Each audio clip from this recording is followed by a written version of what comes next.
Ever feel like one day you're unstoppable and the next you can barely make a decision? What if it's not confusion? What if you're trying to use the same tool, the same aspect of yourself to solve all the problems?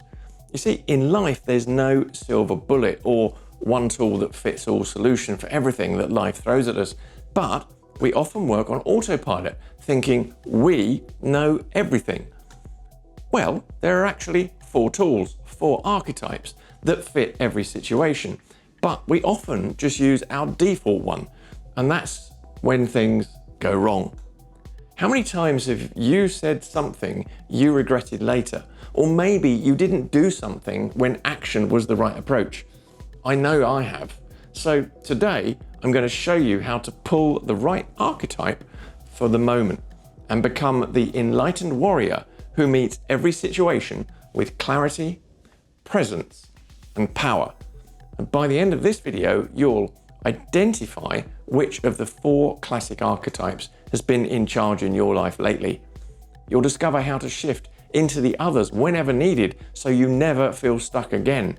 And you'll learn the simple Sigma code that lets you lead your mind, body, and spirit across any situation.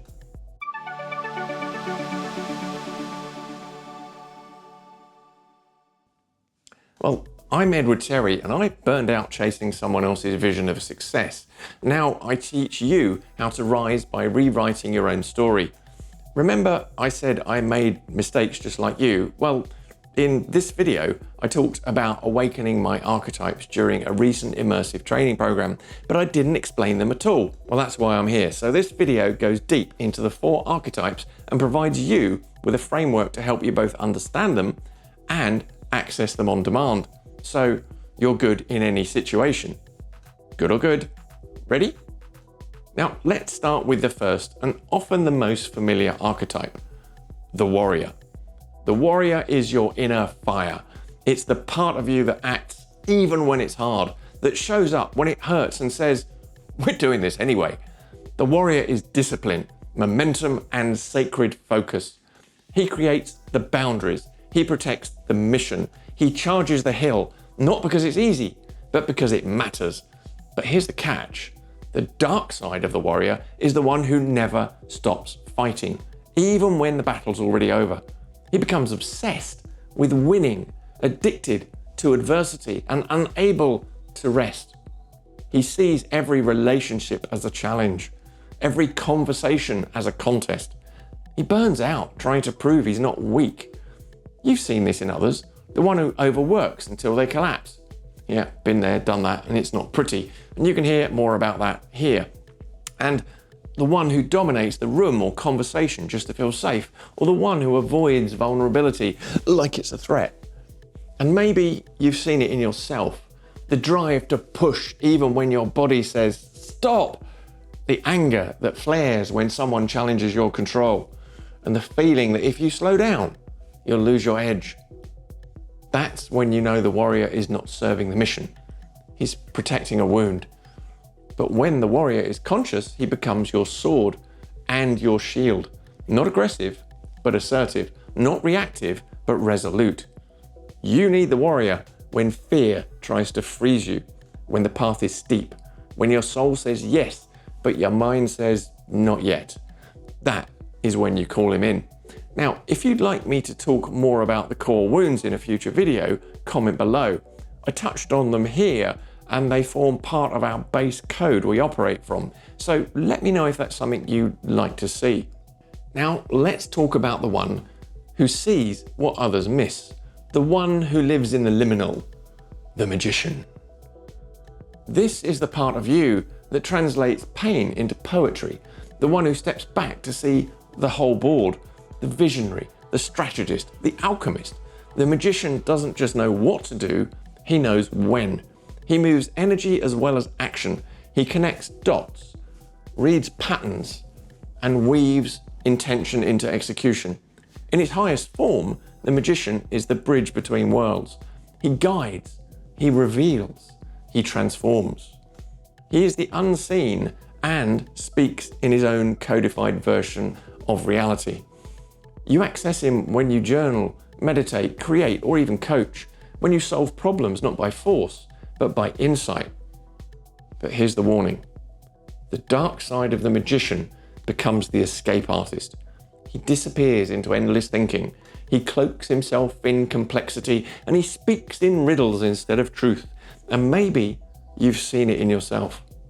Overanalyzing, overplanning, avoiding action in the name of getting clarity, getting high off of spiritual insight while avoiding human connection. You'll recognize it in others too. The one who's always got an idea but never follows through. The one who retreats into isolation when conflict comes. The one who feels wise but never grounded. This is when the magician hides behind his robe, more a mask than a mentor. But when he's balanced, integrated, and embodied, the magician becomes your inner oracle. He gives you the space to reflect, to create rituals, systems, and theories, to zoom out, get perspective, and then return with wisdom, not just opinions. You call him in when you need insight, when the path is foggy and force won't help. When life says, this isn't about pushing harder, it's about seeing deeper. The magician won't win your war, but he'll show you how not to fight the wrong one. Now we'll turn to the heart of your inner world, the archetype that feels first and speaks second, the one who remembers beauty, even in the chaos. The lover. The lover is the part of you that craves connection, sensuality, intimacy, and truth. He is present. He doesn't rush. He tastes life, the texture of a moment, the rhythm of a conversation, and the silence between the notes. The lover is your emotional intelligence, your empathy, your ability to see and be seen, to feel deeply, and to make others feel safe in your presence. You access the lover when you gaze into someone's eyes and really listen, when you dance without caring how you look, when you let a tear fall and don't wipe it away. He is sacred softness in a world that often rewards numbness. But the lover, if left unchecked, loses himself. In shadow, the lover becomes the addict, the romanticizer, the one who gives too much, hopes too much, and ends up depleted. You know the shadow lover by feeling everything and being ruled by those emotions, out of control, wanting connection so badly that you abandon your boundaries, longing for love that hasn't yet been earned. You'll see it in yourself when you say yes to keep the peace, confuse chemistry with compatibility, stay too long in situations that no longer honor you. And you'll see it in others when they love bomb, people please, or crumble when they're not validated. And here's the pain of the dark side of the lover. They feel like they have to earn belonging, when really it was never a transaction. But when the lover is conscious and embodied, he becomes the bridge to the soul. He helps you stay human, tender, and open, even in the storm. You can call on him when what's needed isn't a plan, but a presence. When someone is grieving, when your own heart needs to be held, not fixed. When the path isn't clear, but the intuition says, stay close. The lover won't build the kingdom, but he'll make sure you don't forget why it matters. And finally, we meet the one who holds the throne within you, the one who governs not by force, but by presence, the archetype of sovereignty, the monarch, the king or the queen as it's often called. This is a part of you that leads, not just others, but your own inner world. The monarch creates structure, vision, and order. They make decisions with long-term wisdom. They don't just react to circumstances, they shape them. This archetype is rooted, discerning, and measured. They don't chase, they call forth. They don't panic, they plan. They don't dominate, they delegate. You access this energy when you make clear boundaries, when you take responsibility, not out of guilt, but out of integrity, when you hold space for others without collapsing yourself. But in shadow, the king or queen becomes the tyrant or the martyr. You know the shadow form when you carry everything because you think no one else can. You control every little detail because chaos feels unbearable. You demand perfection from yourself and others, and you punish what falls short. In yourself, it shows up as overwhelm, masked as control, micromanaging because you don't trust, feeling isolated even when you're in charge. In others, it's the boss who never listens. I know, I've had them. The parent who uses love like a weapon. The leader who's lost their heart and leads by fear. This shadow monarch builds empires on sand and wonders why they keep crumbling. But the integrated sovereign, they inspire trust. Not through titles, but through presence. They lead with vision. They make space for others to rise. You call on this archetype when you must decide what's next. When others are looking to you for steadiness. When your inner world needs a ruler, not a reactor. The monarch doesn't fight. They don't flee. They stand and they say, this is what I allow, and this is what I will no longer tolerate. Not for ego, but for evolution. So now you've met the four: the warrior who acts, the lover who feels, the magician who sees, and the king or queen who leads. You've also seen their shadows, and maybe you've started to notice which one shows up most often for you. But let's make it conscious. Let's find your dominant archetype, the one who's been at the wheel most of your life. You might already have a hunch, but here's a simple way to know for sure. Look at your behavior patterns when you're challenged, in conflict, in stress. Ask yourself, when life gets hard, do I push harder, grit my teeth, and keep going no matter what? That's the warrior. Or do I get overwhelmed with emotion, needing connection, reassurance, or understanding? Well, that's the lover. Or do I pull away, think it through, analyze, plan, journal, but delay action? That's the magician. Or do I step into control, take charge of everything, tighten my grip, and try to hold it all together? Well, that's the king or queen, the monarch. There's no shame or judgment here, just notice. Now flip the question once you've done that.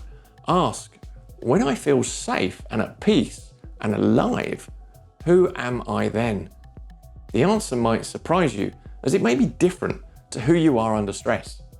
Now, if you want to pause the video here and reflect on this, you can. Now, take a breath. Congratulations! Now that you've named your main archetype, you can start to tame it. You bring it out of the unconscious and into your command. But here's the truth of life. This isn't about becoming a better warrior or a more loving lover, because the moment you rely on just one is the moment life throws something at you that archetype can't solve. Your warrior won't help you nurture your relationships. Your lover won't carry you through deadlines. Your magician can't hold the weight of leadership, and your monarch will burn out without heart and vision. You were never meant to live with just one voice. You were designed to orchestrate the whole choir. Remember, I asked at the beginning, how many times have you said something you regretted later? Or maybe you didn't do something when action was the right approach. Or maybe you suffer from analysis paralysis, or you people please. You see, life mastery isn't about choosing a favorite archetype. It's about knowing which one to call on for that moment right in front of you. And that is the Sigma archetype code, the enlightened warrior. It's not about being ruled by habit, but leading from harmony. And in the next section, I'll give you the tools to do exactly that, to call forward whichever archetype the moment requires, with grace, with presence, and with sovereignty. So now you know your dominant archetype and why that matters. But knowing isn't enough. This is about embodiment. Let me show you how. Let's not just know the archetypes, let's feel them. We'll start with the basics, an exercise you can use at the end of the day. And feel free to watch this video where I introduced the technique and forgot to define the archetypes. One hand clap. Wherever you are, get still. Put your feet on the ground, keep your spine tall, your eyes are soft or closed. Take a deep breath in and let it go. Now think of a moment today or this week where you felt unsure, uncentered, where you wish you had responded differently, and ask yourself, what did that moment require? Was it fierce action, tender connection, strategic insight, or sovereign command? Listen, don't rush. Your body knows before your mind catches up. Now place one hand on your chest, one on your belly, and speak silently or aloud. If what was needed was courage and endurance, say this: I call forth the warrior in me. May I act with power and purpose. If it was compassion and presence that was needed, say, I call forth the lover in me. May I feel deeply and love without fear. If it was clarity and insight that was needed, say, I call forward the magician in me. May I see beyond the surface and move with wisdom. And if it was leadership and vision, you can say, I call forward the king or queen in me, and may I lead from truth with grace and strength. Breathe deeply, feel it, and anchor it. Feel it settle into your bones, feel that energy.